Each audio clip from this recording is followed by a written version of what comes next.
Welcome back. Today we are going to be talking about financial wellness, and you might be thinking, why are we talking about that? Well, your finances and your financial wellness is actually a part of your overall wellness. So let's get into it and look at what that means. Financial wellness is sometimes called financial health or well-being, is generally defined as the ability to meet your financial needs, a feeling of security about your financial future, and the freedom to make choices that allow you to enjoy life. Financial health means you have the ability to reach your goals, take advantage of opportunities, and gives you flexibility to pursue your dreams. Now, this isn't about, success or making a ton of money. It's just about having enough finances and control of your finances and I love this last sentence, to give you flexibility and to pursue your dreams. I love this quote by Forbes. Debt and financial concerns can have a serious and sustained impact on mental health, and people living in financial hardship are at increased risk of mental health problems and poorer mental well-being. I had a very big struggle quite a few years ago with finances. I was brought up, buy now, pay later. And I never thought that, spending on the credit card, thinking that I was doing well, I wasn't an irresponsible spender, but would get me into so much debt, right? So I was over $100,000 in debt. And by making some adjustments and doing some of the things that we're going to talk about here and how to improve your financial wellness, I was able to pay all that debt off and have money in the bank. And that has actually now afforded me some flexibility and the opportunity to really focus on my dreams. So let's get to it. And so you can discover how to improve your financial wellness as well. So first of all, it's really important that you set goals and make a plan. So does this sound familiar, right? Even with your health and, other parts of your wellness plan, you want to set goals and make a plan. So you want to take a look at what you want in your life. Do you want a new home? Do you want a new car? Or do you want to just have enough money to set aside to retire or just for a rainy day? Regardless of what it is, it's important to know what it is that you want.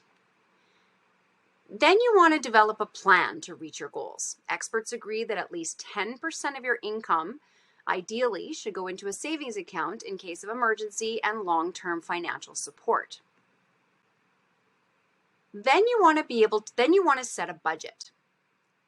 When you set a budget, it's really important to stick with your budget.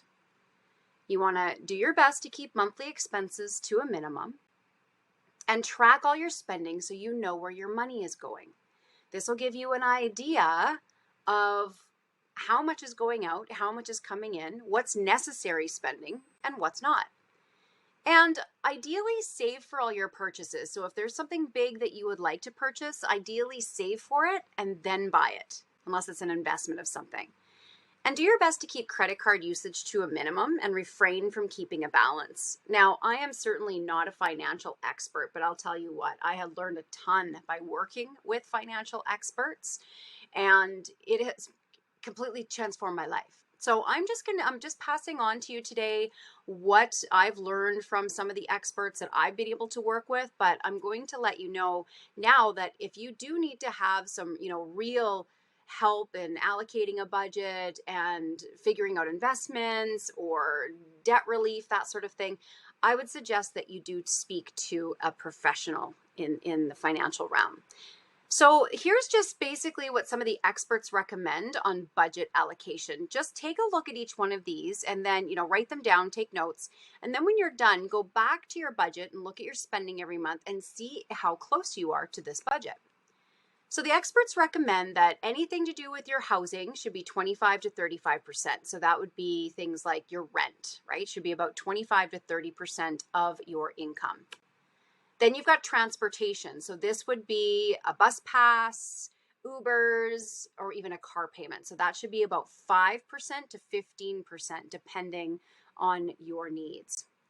Next one, food, including groceries and dining, only about 10 to 15%. Personal care, this includes all personal care, including clothing, only 5 to 10%, so not a lot. Healthcare, this includes any insurance premiums that you're having to pay, about 10 to 15%.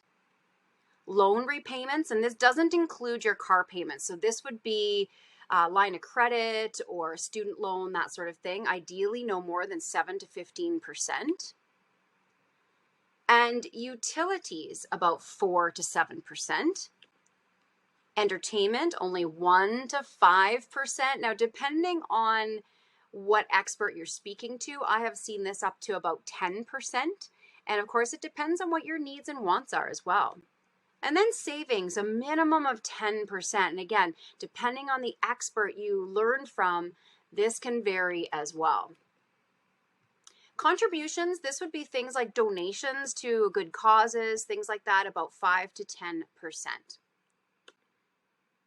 Now, it's really important that you communicate. So if you have a partner or somebody else in your life, it's really important to talk to your partner about finances and come to agreement about spending and budgeting. The better the communication is around finances, the better that it is. At least that's what the experts say. And as mentioned, talk to a financial planner or financial expert to really help you find a balance that's best for you, especially when it comes to setting up a budget and even allocating money for investments. And if your financial issues are causing you stress and affecting you physically and emotionally, like they did for me at one point, take a moment to speak to a trustee. And I was actually quite scared to speak to a trustee. I thought I would be judged. I thought I was a bit of a loser for doing so. And I'll tell you, they took really great care of me. They educated me. They allowed me to take some courses on finances, and they really helped me find a way to become debt-free, which then led me to actually have money in the bank. So I think it's really important from childhood that we're teaching the kids this, and even as adults. So just take a look at that and just notice, do you have any areas in your financial wellness that you could improve upon? And take a look at what will you do to support and enhance your financial wellness? Because when we're stressed about money, it causes stress in so many areas of our life. And this was a really great quote by T. Harv Eker. And if you haven't followed him at all, I believe his book is called The Millionaire Mind. I would highly suggest that you read that book. That book completely changed my life. It taught me how to allocate my money properly. I've been actually using that system ever since I read the book, and it's phenomenal. You don't even need to read the book. You can actually, if you look up money jar system, it's kind of old because he talks about money jars. But the money jar system is a fabulous way to get yourself on budget. I was able to get debt free, pay my car off, put money in the bank, following that system. So he says, if you are willing to do only what's easy, life will be hard. But if you are willing to do what's hard, life will be easy. I absolutely love this quote. And actually, now that I'm thinking about it, I think I might actually put this one on my wall. And the reason for this is because it is so true, whether it is spiritual health, whether it's financial, physical, any sort of relationship wellness, anything. If you're only willing to coast along and do what's easy, you will run into hardships. Think about how sitting around, just doing nothing, not working out seems to be easy. But when we don't take care of our physical body, then all of a sudden life gets hard when we're sick. So put that into perspective. And the same thing comes with our finances. So something to think about. So your challenge this week is develop your financial wellness plan. Take a look at your budget. Think about, does it make me stressed out when I think about money?